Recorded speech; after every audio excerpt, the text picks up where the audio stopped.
Hey everyone, it's Angie Coley, and today I wanted to talk about our friend failure, which by now, if you are a follower of mine, you should know that I have a very interesting view on failure. I almost see it as part of the process to finding your way to success. So today I want to talk about a specific kind of failure, and that's basically when your project goes sideways, when communication breaks down between you and your client, and everybody's feeling some strong feelings. Now, if you were to go to freelancer forums that you find around the internet, freelancer groups on Facebook, you're going to find what I call the pitchfork mob. These are the people that have been burned one time, potentially many times, and they see a red flag everywhere, everywhere. And that could be true. Odds are it's not, because in my experience, 9 times out of 10, when a relationship implodes, especially, any kind of relationship. It could be romantic, it could be friendship, it could be familial, and it could be business. When the relationship implodes, somewhere along the way, the communication got wonky.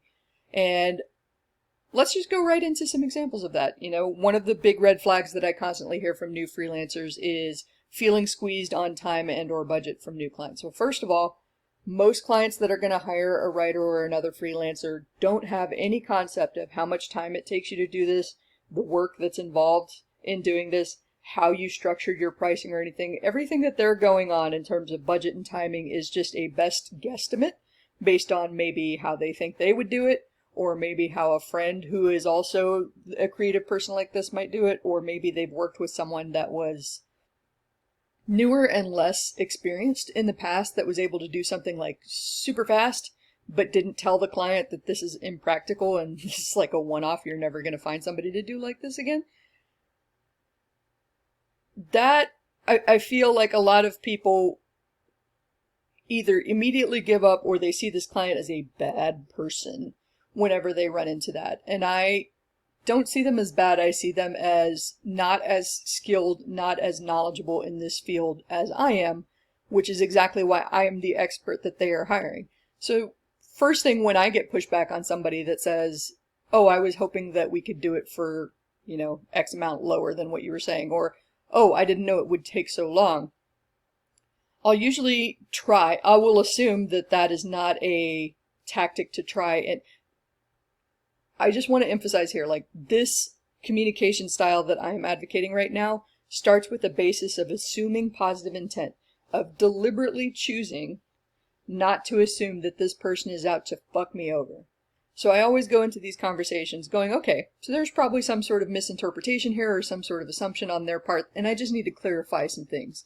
And clarifying this will help me understand whether this person is trying to manipulate me or if there's just a knowledge gap that I need to clue them in on. I don't immediately dismiss it as, well, this person is completely unrealistic and they don't deserve to work with me. I'll always give people a chance to, I don't want to say prove, because that's the wrong word, but to show that they really do want to work with me. So if somebody comes back and says, ooh, I thought that that would take like a week less and cost like $1,000 less, like, I can understand that. Sometimes the budget is the budget, so if you don't have any wiggle room on that, I understand. I'm probably not the copywriter for you, because here's what I do. I do all of this research, I do this road mapping and this strategic plan, I use my 10 years of experience and like 5 years of launch expertise to help me figure out, and I believe in simplicity over complexity. There's fewer things to break. There's a high likelihood that this promo is going to go really well once I really dive deep and I understand your audience and your offer. I have a long track record of success, so odds are I could get pretty close to knocking this out of the park on the first try, and if not, I know how to fix things when it goes sideways, and that's really what you're paying for in XYZ fee. Now, that said, I understand you got to move faster, you've got a budget that doesn't account for that. I'm happy to make some recommendations to people that may be able to help you out. No promises, because I don't know what their availability looks like, but I'm happy to connect you if you think this isn't going to be a good fit. And then I just let it go. And I think that's one key to not being offended by potential client copywriter, client freelancer miscommunications is I'm willing to walk away from anything. And I'm willing to walk away with no hard feelings, even if, and especially if, there was some sort of rudeness or disrespect involved. If there's rudeness or disrespect, That's an instant no-go. That's an instant no fucking way. And I will usually, if I have a relationship with someone and they've been rude with me, I'll call them on it and say, wow, you had a really powerful reaction to that one, and you said some things that feel a little bit out of character, and frankly were a little bit ouch. What's going on here? What's making you feel this way? And I will try and unpack that and show them that I'm again, assuming positive intent. But if this is a recurring pattern, I'll always give somebody one chance, at least. But if I start to notice a pattern where they're disrespectful, or one of my coaching students recently had a client that was refusing to sign a contract, which is actually a red flag. Two adults should be able to come to an agreement of terms and sign a working document. It's just a normal course of business. You sign contracts all day, every day. So anybody that's fighting against it, you have to wonder why. But yeah, so this potential client of my student was refusing to sign a contract. And so the copywriter in question that I was advising walked away. And I was congratulating him on the back end because, like, yay, you don't have to put up with this. When the copywriter went to the client and said, hey, I understand you don't want to sign the contract. Best of luck with your project. I don't think that this is going to work out. Then the prospective client, immediately came back with, here's your stupid fucking contract. Wrong. There's no assuming positive intent on that one. Maybe they did have a bad day, but anybody that thinks that it's okay to talk to another person like that, especially another person that you respect, that's, to me, a clear sign of disrespect. But yeah, most of the time when there is some sort of like bluntness that causes hurt feelings, or, somebody's trying to say, here's another one in copywriting circles with scope creep, where a client says, oh, we just realized that we're missing X email. Can you add that in? That's not necessarily saying, can you add that in for free? Because I don't respect your time and I don't want to pay. A lot of the time, if you just respond to that versus, like, don't let the hackles get raised, take a breath, and then respond back and say, yep, happy to add that in. My fee for this is X and I can get it to you by Y date. And then just let them decide whether they really need that thing or not. It's funny how often attaching a price to a last minute ask or an I forgot something has a way of making it less urgent than it was before. And I want to close this out with talking about, okay, so that was the first thing, like assume positive intent, go back to them, ask if there's something that needs to be clarified, really set the expectation that you're here to listen, you're here to help however you can, but do no harm and take no shit. That's what I will say. Like, being a pro means sometimes making concessions to keep a client happy, but if you're making concessions all the time, you're going to start to feel resentment, and then that is going to bleed through in all of your interactions. It's going to color your perceptions of how you see this client. You're going to see slights where they maybe don't exist. So being able to walk away from any project, don't need any one client, any one project, which is why you have an FU fund, so that you can walk away. Assuming positive intent and asking for a phone call if there are some sort of hurt feelings that come up. Hey, I feel like we're having a miscommunication, and I would really love to jump on the phone for 5-10 minutes and hash this out and get clear on a direction so that we both know what's going on and we feel confident in a new direction. So, like, there's an easy way to say that. You don't have to go to them and be like, wow, that really hurt my feelings. I need to talk to you right now. Can you see the difference in tone between that one and the one that I proposed before? Like, hey, I feel like we're having a miscommunication. Can we hop on the phone for like 5-10 minutes? I have a feeling that if we talk this out face to face, that we'll figure out where things are going sideways and we'll be able to fix it. That is like calm, pro-level confidence versus being super reactive. Get on the phone and talk to them. Determine if there is some sort of disrespect or if there's just a miscommunication. One of my favorite tactics is, so when this happens, my thoughts are, or I'm thinking that this is what happens next. Is that in line with what you were expecting? Because that might be where we're having a miscommunication.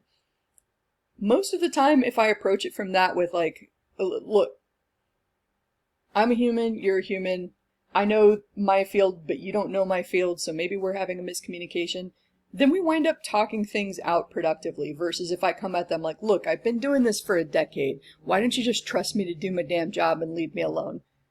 That is going to put someone on the defensive right away, versus showing them that I'm on their side, and that I am an ally, I'm a colleague, I'm someone that they could come to if they don't like the work, for whatever reason, they could still actually come to me and talk to me, and I can figure out a solution because they know that they're not going to like Angie insta-rage whenever they come to me.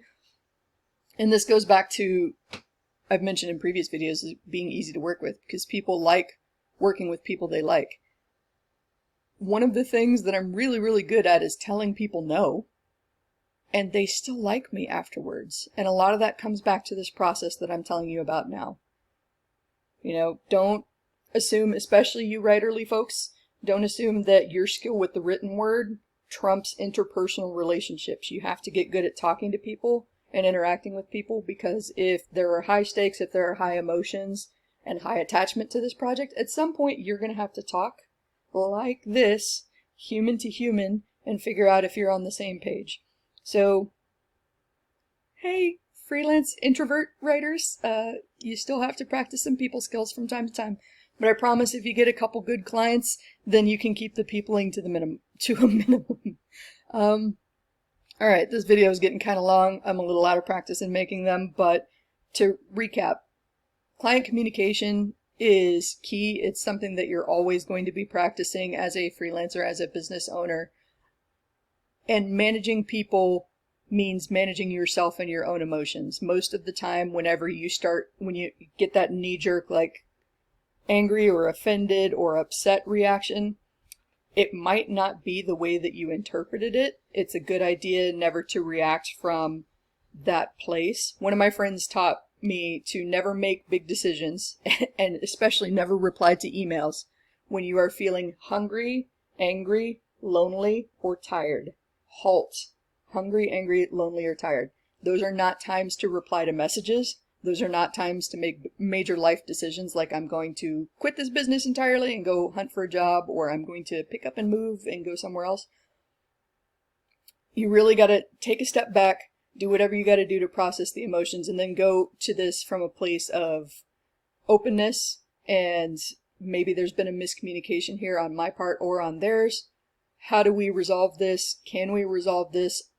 Are we doing well working together, or do we need to find a solution to where we part ways and nobody is angry? We might be disappointed. Disappointment's okay, but we're not angry with each other because we both feel heard, and that like maybe working together is not the best thing for right now.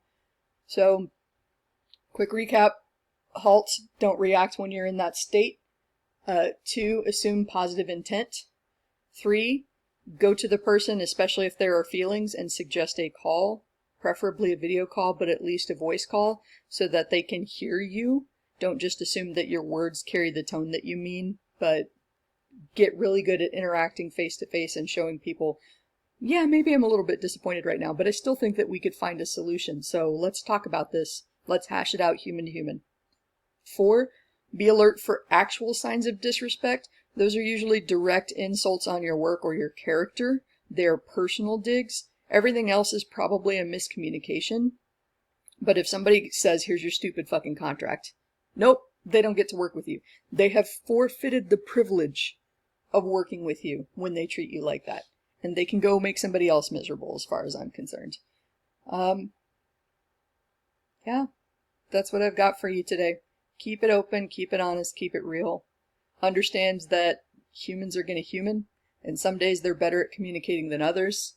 That if this is a relationship that you want to maintain for the long term, which, hint, you want good relationships if you hope to stay in business for a long time, then it's worth working out the problems and not firing every client and imagining red flags everywhere that all clients suck. They don't all suck. Sometimes we suck at setting expectations, setting boundaries, setting clear expectations. So, that's what I've got for you today, and let's go kick some ass.